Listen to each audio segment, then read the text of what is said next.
Di sebuah jalan sunyi yang tak pernah punya ujung, siapapun yang masuk ke sana tak akan pernah benar-benar keluar. Satu persatu orang dengan masa lalu kelam terjebak dalam perjalanan tanpa arah, dihantui makhluk misterius, kecelakaan mengerikan, dan suara-suara aneh yang seolah mengawasi setiap langkah mereka. Semakin mereka mencoba kabur, semakin jauh mereka terseret ke dalam siklus neraka yang tak masuk akal, di mana rasa bersalah berubah menjadi hukuman nyata. Dan di jalan itu, tidak ada jalan pulang. Ini dia, Southbound. Film diawali dengan memperlihatkan dua orang pria bernama Mitch dan Jack nampak ketakutan karena dikejar oleh sesuatu. Terlihat juga makhluk terbang misterius bernama Reaper yang mengawasi mereka dari kejauhan. Tibalah mereka di sebuah pom bensin, di mana mereka sempat hampir dilarang masuk oleh karyawan di sana. Karyawan itu tampak aneh, seolah mengetahui apa yang telah dilakukan oleh Jack dan Mitch. Jack kemudian membersihkan dirinya dari darah yang menyelimuti badannya. Terlihat juga luka tikaman di tubuh Jack. Namun ketika sedang membersihkan, Mitch juga mengalami guncangan hebat yang tidak disadari oleh beberapa orang di sana. Jack meminta untuk segera pergi dari toko itu. Namun ketika mereka sudah berjalan cukup jauh menggunakan mobil, mereka tetap kembali ke pom bensin tersebut. Jack mencoba menancap gasnya lagi. Namun seberapa keras ia mencoba, mereka terus kembali ke tempat yang sama, seolah-olah terjadi loop tak berhenti. Jack kemudian mencoba mencari jalan lain agar menghindari looping. Namun Mitch meminta untuk berhenti dan turun dari mobil. Jack mencoba memujuk Mitch agar kembali ke dalam mobil. Namun Mitch tetap tidak mau. Dan ketika itu, terlihat dua Reaper yang masing-masing sudah menunggu mereka di ujung jalan. Dan ketika Jack ingin segera pergi,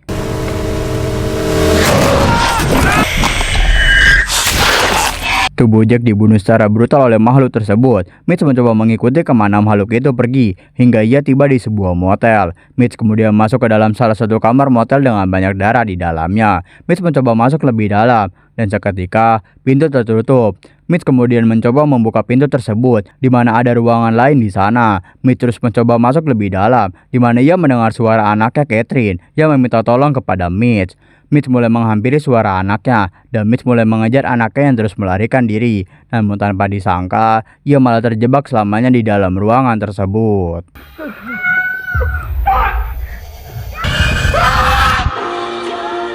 Kemudian kita diperkenalkan dengan para anak perempuan yang terlihat habis mabuk. Mereka adalah Sadie, Eva, dan Kim. Mereka adalah anggota band kecil-kecilan, dan mereka kali ini ingin melanjutkan perjalanan menuju Southbound, di mana mereka sangat menikmati seluruh perjalanan ini dengan sangat gembira. Namun di tengah perjalanan, ban mobil mereka tiba-tiba pecah dan tidak memiliki ban cadangan. Bengkel terdekat pun jaraknya sangat tidak memungkinkan untuk berjalan selama 4 jam. Namun di tengah keputusasaan itu, sebuah mobil tiba-tiba datang. Di dalamnya berisi sepasang suami istri bernama Betty dan Dali. Mereka terlihat ramah, namun nampak aneh. Bahkan sempat menawarkan tumpangan kepada Sadie dan kawan-kawan.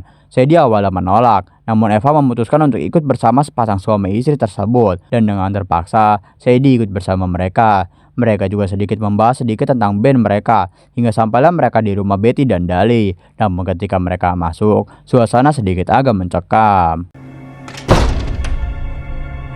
Mereka kemudian dibawa masuk ke dalam kamar, di mana Betty menyebutkan nama Alex, salah satu dari teman mereka yang kehilangan nyawa. Namun yang mendengar hal itu hanyalah Sadie. Sadie kemudian kepikiran tentang Betty yang menyebutkan nama Alex, yang padahal mereka belum cerita apa-apa tentang Alex. Dan mereka juga sedikit membicarakan tentang Sadie yang berhubungan badan dengan lelaki berumur 50-an. Kemudian mereka semua diajak makan malam bersama, di mana terlihat ada dua anak kembar dan sepasang suami istri lainnya. Mereka diberikan sebuah daging panggang oleh keluarga tersebut. Mereka juga berdoa sebelum makan, namun doa mereka sangat aneh, yang membuat Sadie agak kebingungan. Sadie juga sempat menolak memakan daging tersebut, karena dia adalah seorang vegan. Si anak kembar juga menyebut kalau mereka beranggotakan 4 orang, yang membuat ibunya marah dan makan malam menjadi canggung. Eva terlihat sedang mandi saat ini, namun suasana nampak mencekam. Dan tiba-tiba,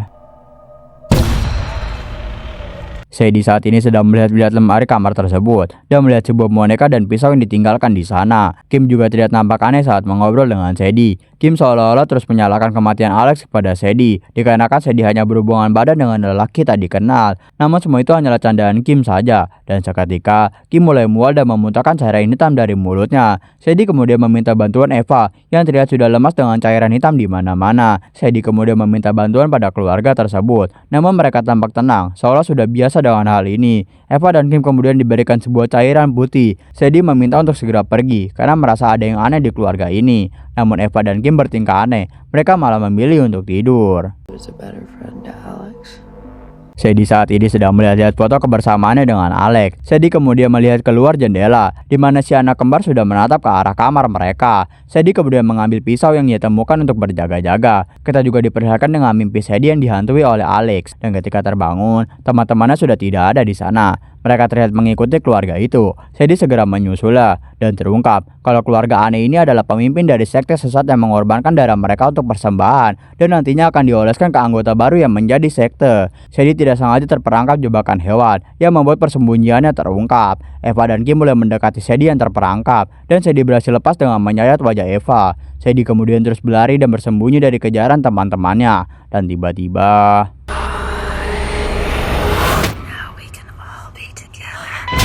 Sadie terus berlari dari teror sekte sesat yang mengejar dirinya hingga ia tiba di tengah jalan dan melihat cahaya mobil dari kejauhan. Di dalam mobil itu terlihat seorang pria bernama Lucas yang sedang bermain HP dan secara tidak sengaja menabrak Sadie yang mencoba meminta bantuan. Lucas kemudian menelpon 911 untuk meminta bantuan agar menyelamatkan Sadie yang kritis. Namun Lucas tidak tahu ia berada di mana. Panggilan tersebut juga mengetahui nama Lucas. Lucas kemudian diminta untuk membawa tubuh Sadie ke kota terdekat dan dengan terpaksa Lucas membawa tubuh Sadie masuk ke dalam mobilnya. Lucas membawa mobilnya secepat yang ia bisa hingga ia tiba di sebuah rumah sakit. Namun rumah sakit tersebut nampak sangat kosong. Tidak ada perawat maupun pasien lain di dalam. Kaki Sadie juga semakin lama semakin ingin copot, sehingga Lucas diminta untuk melakukan operasi mandiri oleh 911. Dimulai dari memasukkan selang ke dalam pernapasan Sadie, hingga suara berganti ke suara seorang pria yang mengaku sebagai seorang dokter. Lucas diminta untuk melakukan apa yang si dokter suruh, bahkan disuruh untuk membuka tubuh Sadie dengan menyayat tubuhnya. Lucas diminta untuk menekan paru-paru Sadie agar bisa bernapas. Namun hal itu malah membuat Sadie sangat tersiksa di akhir hidupnya, dan terdengar panggilan 911 berubah menjadi suara orang tertawa. Lucas mencoba keluar dari rumah sakit tersebut, namun semua pintu rumah sakit sudah terkunci. Lucas kemudian mulai menghampiri lagi tubuh Sadie yang sudah tak bernyawa. Ia juga mengakui kesalahannya karena telah menabrak Sadie di tengah jalan kepada panggilan 911 tersebut. Kemudian, Lucas diminta untuk mencari ruangan locker, dan setibanya di sana, Lucas diberi sepasang baju baru. Lalu Lucas mulai memakai baju tersebut, dan dia dibiarkan pergi dari sana. Terungkap bahwa penelpon 911 bukanlah seorang dokter maupun polisi, melainkan suara wanita misterius yang mencoba mempermainkan Lucas. Wanita itu kemudian pergi ke sebuah bar, di mana ada seorang pria bersenjata yang mengancam semua orang yang ada di bar tersebut. Pria tersebut bernama Denny, yang mencari adiknya Jesse. Ia kemudian diperingati oleh pria gemuk di sana. Bahkan Denny mengancam pemilik bar untuk menunjukkan jalan. Si pria gemuk terlihat mengeluarkan cakarnya, dan ketika Denny lengah, Denny berhasil menembak tangan si pria dan terdengar suara arangan dari pria gemuk tersebut. Denny kemudian menyandera si pemilik bar untuk menunjukkan jalan menuju adiknya Jesse. Di dalam mobil, Denny diperingati oleh si pemilik bar tersebut agar tidak masuk terlalu dalam ke gurun yang sangat gelap, karena jika ia sekalipun masuk ke dalam, jalan keluar sudah tidak akan terlihat lagi. Tibalah mereka ke sebuah toko es krim, tempat di mana Jesse dikurung. Namun sesampainya di sana, hanya ada tembok kosong di sana. Denny yang kesal langsung memukul pemilik bar menggunakan senjatanya. Dan ketika si pemilik bar menutup sebelah matanya, terlihat ada orang tak kasat mata di belakang Denny. Si pemilik bar kemudian memandu Denny untuk masuk ke dalam pintu tak terlihat, di mana di dalam terlihat Jesse yang adalah seorang seniman tato. Dan setelah sekian lama, Denny akhirnya bertemu dengan Jesse. Namun pemilik bar memukul kaki Denny. Dan Jesse juga meminta Denny agar segera pergi dari tempat ini, karena Jesse tidak akan pergi dari tempat ini.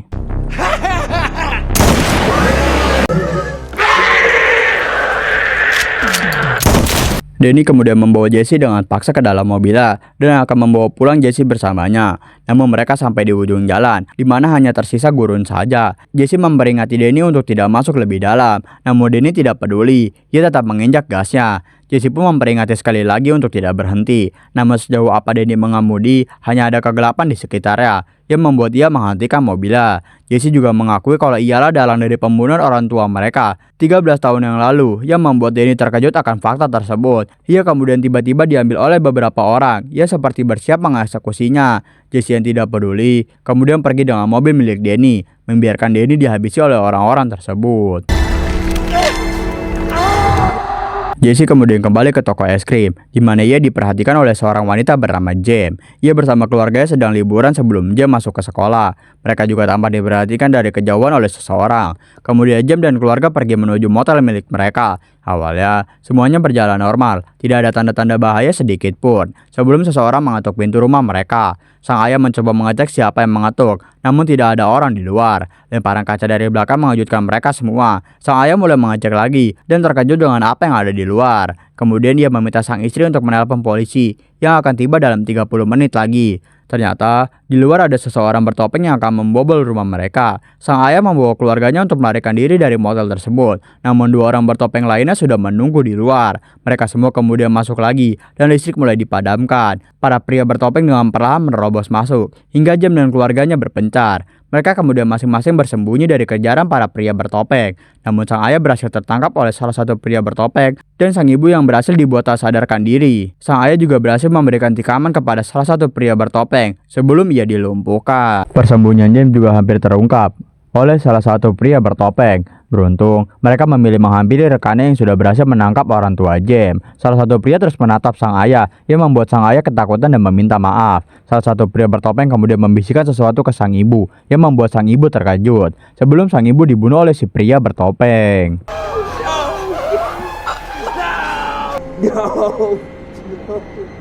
Mobil tiba-tiba berbunyi, mengalihkan perhatian para pria bertopeng. Salah satu pria bertopeng kemudian menghampiri mobilnya, namun tidak ada siapa-siapa di sana. Kemudian Jem datang, memukul pria bertopeng itu hingga tak berdaya. Namun pria bertopeng lainnya malah melepaskan Jem. Mereka hanya memilih untuk membunuh sang ayah dan menunjukkan sebuah foto anak perempuan kepada sang ayah sebelum ia meninggal dunia. Terungkap, para pria bertopeng itu adalah Mitch dan Jack, yang entah apa motif mereka membunuh orang tua Jem. Mereka kemudian menolong temannya yang terluka, dan Jem yang tidak melarikan diri menghajar Jack dan Mitch. Jem hampir tertangkap oleh Jack, namun ia berhasil melepaskan dirinya dari Jack. Jack kemudian kembali mengajar Jem, dan Jem berhasil menikam perut Jack. Jem kembali melarikan diri, namun Mitch berhasil menikam perut Jem dan membuatnya meninggal dunia. Salah satu pria bertopeng yang terluka melihat tanah tiba-tiba runtuh, dan Jem serta Mitch yang melihat sebuah tentakel keluar dari tubuh Jem. Mereka pun segera melarikan diri dari tempat itu. Namun tanah yang retak juga mengeluarkan tentakel dari dalam. Mereka mencoba melarikan diri, namun temannya tertangkap yang membuat Mitch dan Jack terpaksa meninggalkan temannya.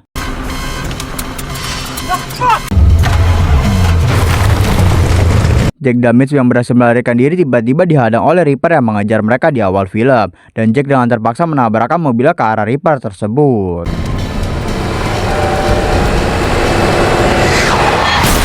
Mereka sudah berhasil selamat dari kejaran Reaper, namun semua itu bukanlah akhir. Jalan yang panjang akan terus menghantui Jack dan Mitch kemanapun mereka akan pergi.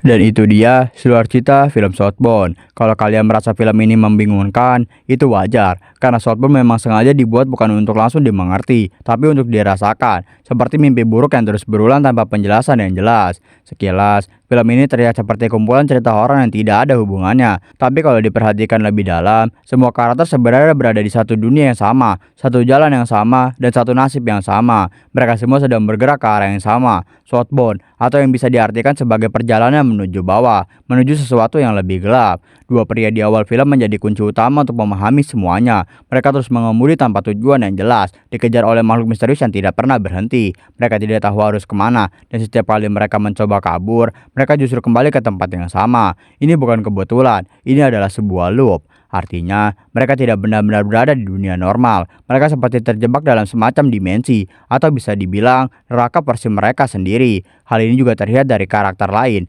Lucas, yang menabrak seorang wanita, mencoba melakukan hal yang benar dengan membawanya ke rumah sakit. Tapi anehnya, rumah sakit itu terasa tidak manusiawi. Suara di telepon terdengar dingin, prosedurnya aneh, dan semuanya terasa seperti tidak nyata. Ini bisa diartikan bahwa Lucas sebenarnya tidak sedang menyelamatkan seseorang, tapi sedang menjalani bentuk hukumannya atas kesalahannya sendiri. Begitu juga dengan Sadie, dia berhasil kabur dari sekte yang menyeramkan, yang seharusnya menjadi momen kebebasan. Tapi anehnya, dunia di luar juga terasa kosong, sunyi, dan tidak aman. Seolah-olah tidak peduli kemana dia pergi, dia tetap berada di tempat yang sama. Disinilah film ini mulai merasa seperti satu siklus yang saling terhubung. Setiap karakter berpindah dari satu cerita ke cerita lain. Jalan yang mereka lalui selalu sama. Bahkan beberapa kejadian terasa seperti terjadi di waktu yang bersamaan, hanya dari sudut pandang yang berbeda. Makhluk yang terus mengawasi dan menyerang dia ini sebenarnya bukan manusia, melainkan manifestasi dari wujud iblis yang memberi pelajaran pada orang-orang yang tidak mengakui kesalahannya. Dan alasan Jesse tidak ingin pergi dari tempat ini adalah karena ia sudah mengakui kesalahannya dan merasa kalau tempat inilah yang menerima ia sepenuhnya. Makhluk hitam yang terus muncul, mereka bukan sekadar hantu, mereka lebih seperti pengawas atau mungkin penjaga yang memastikan bahwa semua orang yang ada di jalan itu tetap berada di dalam siklusnya. Tidak ada yang bisa keluar, tidak ada yang benar-benar selamat. Bahkan di akhir film, saat salah satu karakter kembali ke jalan di awal cerita, itu menjadi tanda paling jelas bahwa semua ini akan terus berulang, lagi dan lagi tanpa akhir. Dan disitulah letak horor sebenarnya dari Southbound, bukan pada jumpscare, bukan pada makhluknya, tapi pada kenyataan bahwa mereka sadar atau tidak, mereka sedang dihukum, dan hukuman itu tidak akan pernah selesai. Film ini seperti mengatakan bahwa kesalahan yang tidak diselesaikan, rasa bersalah yang tidak dihadapi akan terus mengejar, tidak peduli sejauh apa kita mencoba lari. Dan mungkin itulah arti sebenarnya dari perjalanan Southbound, bukan sekedar arah, tapi tujuan yang tidak bisa dihindari. Jadi, sekarang pertanyaannya sederhana, kalau kalian berada di posisi mereka dan diberi kesempatan untuk kabur, apakah kalian benar-benar bisa lolos?